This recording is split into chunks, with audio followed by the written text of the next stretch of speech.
Welcome to this episode of Fantasy Baseball Picks and Bets presented by Prize Picks on the Mayo Media Network. I am Garion Thorne, and we are breaking down everything you need to know for Wednesday, August 25th, and the 10-game featured slate that gets going just past 7 p.m. Eastern Time over on DraftKings. Want to remind you guys, before we get into anything on this show, this is the final week of DFS MLB content on Mayo Media Network. Our last video will be for the August 31st slate, but you guys can still follow me at Garion Thorne. Check out all my written content over at DraftKings Playbook. I'll have you covered for the remainder of the baseball season, but Mayo Media Network not stopping with the fantasy content. They will have every angle of the football season covered, so a lot of videos still coming your way on this channel. All right, we've got DFS to talk about. We've got some DraftKings Sportsbook bets I like for Wednesday, but let's start with Prize Picks. If you guys head over to prizepicks.com and use the promo code MMNMLB, you can have your first deposit matched up to $100. It is a no-brainer, so go do that, and then possibly tail me on these two plays for Wednesday's slate. These are both plays in the afternoon portion of Wednesday's MLB schedule, so make sure to get these in early. Do it right now. Pause this video after I reveal them. Come back, obviously, but get these picks in early. Okay. Whit Merrifield. That's where we're going to start. Merrifield's actually been hitting pretty well as of late. He's had multi-hit games several times the past 2 weeks. However, I will take him to go under 5.5 fantasy points in his matchup against Lance McCullers Jr., and a big reason for that is right-handed hitters have had a heck of a time hitting McCullers so far in 2021. In fact, RHBs have combined to go 180 with just a 247 WOBA against McCullers in 2021. His strikeout rate is also much higher against right-handed batters than it is against left-handed batters. And also, while 5.5 fantasy points doesn't seem like much for Merrifield, and obviously he is someone who can do this on the base paths as well as with the bat in his hand, so a lot of ways where he can attack this and get over this number, he still just hasn't hit right-handed pitching all that well. He's got an 86 WRC plus in right-on-right matchups so far this season, and since the beginning of July, no extra base pop. Like none whatsoever. A .054 isolated power, and that's a span of 199 plate appearances, so it's getting to the point where I'd like to see Whit Merrifield hit a home run. He's kind of like Nicky Lopez right now. It's weird having them bat 1-2 in that Royals lineup. Anyway, under 5.5 fantasy points for Merrifield in a tough matchup against Lance McCullers. On the other side, I would like Jonathan Schoop to go over 7 fantasy points. In fact, I would like it so much because that is one of my picks on Wednesday. We've talked a lot about Schoop and his ability to hit left-handed pitching so far this season. I will regurgitate some numbers. He is hitting .343 with a 163 WRC plus against left-handed pitching. The Tigers will draw John Lester on Wednesday afternoon. I just don't have a lot of confidence in Lester. Schoop's going to be hitting in the top third of Detroit's batting order. This might be a 5-plate appearance afternoon for Schoop. I think he's able to get over 7 fantasy points in his preferred handedness split. So Schoop over 7, Merrifield under 5.5. And that's going to do it for Prize Picks as we head on over to DraftKings and that aforementioned 10-game featured slate, which locks at 7:05 p.m. Eastern Time. It's a 10-game slate.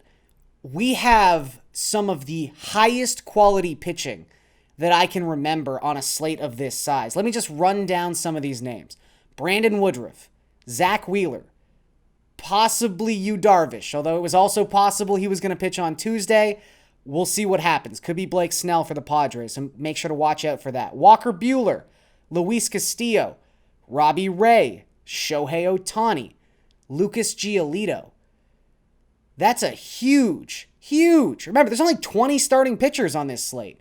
We've already got like 10 that are basically all-stars. This is a really good pitching slate, and what that does, the sort of ripple effect of having that much talent on a single slate this size, you get some really insane value on a couple of these guys. And I think the one you have to start with, favorite of the pod, Robbie Ray. Robbie Ray is $8,900 on this slate.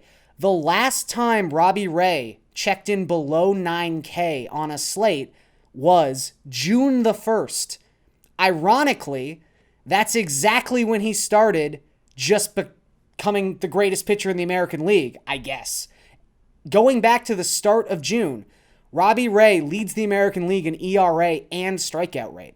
It's a span of 15 starts where he has a 2.22 ERA, a 2.81 FIP, a .99 WHIP. Robbie Ray has a WHIP below 1. The guy who used to walk everybody, a WHIP below 1 since the beginning of June, and a 32.2% strikeout rate. Obviously, this is not his ideal matchup. The White Sox come in to Tuesday with a 111 WRC plus against left-handed pitching. That's the fourth best mark in all of baseball. Maybe Tim Anderson is out again for this contest. That would obviously hurt the White Sox, but it's not a great matchup. However, Ray has had a great start against the White Sox already in 2021. And again, he's ridiculously cheap, and there's a good case to be made that he's been one of the best pitchers in baseball since the start of June. So at this price, I just can't ignore him. You're going to have to get some exposure to Robbie Ray, even in a matchup that isn't necessarily ideal. Right under Robbie Ray, Shohei Ohtani is $8,700. You thought Ray's stats were crazy recently? Well, Ohtani's past 6 starts, 1.88 ERA, 1.58 ERA, can't even read my own writing, 2.35 FIP, and he's holding opponents to a 218 WOBA. Now, the only knock you could possibly have against Ohtani in this span of time is that his strikeout rate has gone from super elite to just slightly above average. He's got a 25% strikeout rate in this 6-start stretch. However, while the strikeouts have gone down slightly, he's just not walking anyone anymore. And that was the only knock on Ohtani to begin the season. In fact, he's averaging 9.3 strikeouts for every walk in this 6-start span. Now, the fastball velocity has gone down a little bit from early in the season. He's stopped using his fastball as much, probably because he's lost some of this velocity. You would think there's a trickle down here to why the strikeouts have decreased slightly, but still, the numbers are elite, even with a 25% strikeout rate, and the matchup is really hard to beat. The Baltimore Orioles, yes, scored a bunch of runs on Tuesday, but they are a team that has a 294 WOBA against right-handed pitching in 2021. That is the third lowest mark in all of baseball, and they're going up against a guy who started the All-Star game for the American League. I think it's a pretty lopsided matchup in Ohtani's favor. And again, you're getting him at less than $9,000 because there's so many other good pitchers on this slate. And it's a slate that probably we're going to see pretty flat ownership because there are so many great names. Did want to briefly touch on a cheaper option if you're looking to save a little bit of money. Again, it's going to be hard. I think a lot of people are going to be inclined to use 2 stud pitchers just considering the depth we have at the top of this particular slate. However, Josiah Gray is in kind of the perfect situation for at least the archetype of pitcher he's proven to be so far in his very brief major league career. So, $7,900. The ERA, the surface numbers look great from his first 6 appearances. However, he's got a 670 FIP because he's giving up 3.3 home runs per 9, and he's got a 60.8% fly ball rate, which, I mean, there's pros and cons to being an extreme fly ball pitcher, but obviously home runs are one of the cons. I don't want to say he's earned a 3.3 home run per 9, but that's a number you would associate with someone who is an extreme fly ball pitcher to this extent. So why is this a great matchup then for Josiah Gray? Well, first and foremost, he's averaging 10.5 strikeouts per 9 innings, and the Marlins can't stop striking out. Also, the Marlins have no power. Like, almost none. It's kind of crazy. They've got a 140 isolated power against right-handed pitching so far this season. That is 28th in all of baseball, aka the third lowest mark in all of baseball. Also important to note, this game is in Miami, not a hitter-friendly park. In fact, the Marlins have just a 130 isolated power when playing at home this season. That is the second lowest mark in all of baseball. So if the only knock on Gray is he gives up too many home runs, he's going up against a team that physically cannot hit home runs. I think that's going to work to his advantage on Wednesday. I like Gray a lot at 7,900. And if this were like a 6-game slate where maybe we only had 1 or 2 aces, I think Gray would be a really popular play. But because, again, there's so much name value at the top end of this pricing list, I think Gray might slip under the radar a little bit. And it's a great matchup against the Marlins, a reasonable price. I think Gray is super viable on Wednesday. Okay, let's talk stacks. This one might not be the most obvious stack on Wednesday, but again, with so many great pitchers, there's not a ton of places that people are going to be willing to go. I'm going to pick on Ryan Yarbrough, of the Tampa Bay Rays, going up against the Philadelphia Phillies. Yarbrough this season, as you would expect of a soft-tossing left-handed pitcher, has had his issues with right-handed batters.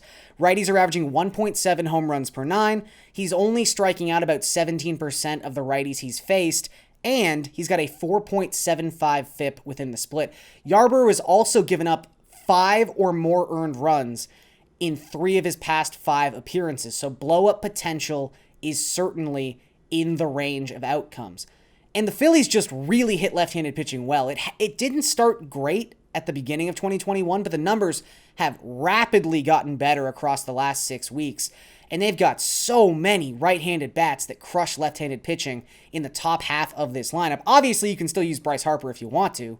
He's super expensive. He's $6,200, but that might actually be a way to differentiate your Phillies stack because he is so expensive and people generally don't want to use him left on left.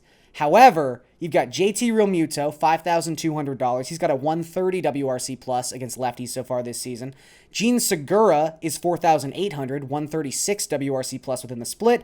Rhys Hoskins just came off the IL, had a 2-home-run game not too long ago. He's $4,700, has a 149 WRC plus against left-handed pitching. And then the crown jewel, the guy probably going to hit cleanup or fifth in this game, Andrew McCutchen, the ageless wonder, is $3,600. He has a 175 WRC plus against left-handed pitching so far this season. So insert the names however you want. Alec Baum has even hit lefties pretty well considering the disappointment he's been in his rookie campaign. There's a lot of different ways to attack this Rays pitching staff with this Phillies lineup on Wednesday. And I think, again, it's not necessarily going to be a chalky stack because people don't really like stacking against the Rays. So I like the Phillies a lot. They've got a lot of bats that I like within this split. Okay, before we head out of here, let's talk about some bets on the DraftKings Sportsbook. And we begin with a bet that I tried on Tuesday. It worked again. So I'm going to try it one more time on Wednesday. Why not? Toronto Blue Jays, Chicago White Sox, under 8.5 runs, minus 110 today on the DraftKings Sportsbook. Again, the White Sox and the Jays have now played 5 games against each other so far this season. In none of those games has there been more than 8 runs scored. All 5 games have gone to the under. And right now, the Blue Jays specifically are not hitting the baseball. George Springer is out of this lineup, and they have just 11 runs in their past 5 games combined. They're not hitting. So this is the time to start really going after those unders in Jays games. And again, we've got Robbie Ray, who has the lowest ERA in the American League the past 3 months, going up against Lucas Giolito, who's been great since the All-Star break. He's got a 2.86 ERA, and he's holding opponents to a 2.69 WOBA in that span of time. So 2 really good pitchers, one offense that's certainly not firing on all cylinders, and a trend that really dictates taking the under. So I will. Under 8.5 runs, minus 110 on the DraftKings Sportsbook. Also, Dodgers money line, minus 135. So again, this line is probably going to change depending on who starts this game, but I don't think it's going to change all that much if it's Blake Snell or if it's Yu Darvish, because I have serious question marks about the ability of either right now to face this loaded Los Angeles Dodgers lineup. And I also have no questions about Walker Buehler and his ability to dominate anyone who comes into his path. Buehler, his last 8 starts, a 1.33 ERA and a 2.32 FIP. Unsurprisingly, with that guy pitching as well as he has, the Dodgers are 11-4 in Buehler's last 15 starts. Also, the Padres, not exactly coming in on the hottest of streaks. They are 2-8 in their last 10 games. So Dodgers minus 135. It's rare to see them really priced that close to a pick 'em on the money line. It never happens. It just so happens they're on the road against a respected, let's say, San Diego team. I will take advantage of this number all day. I would bet it even as high as like minus 160, depending on what happens when we get an official starter named in this contest. But yeah, Dodgers money line, Toronto, Chicago, under 8.5 runs. And that's going to do it for this episode of Fantasy Baseball Picks and Bets presented by Prize Picks on the Mayo Media Network. I am Garion Thorne, and I will catch you guys later.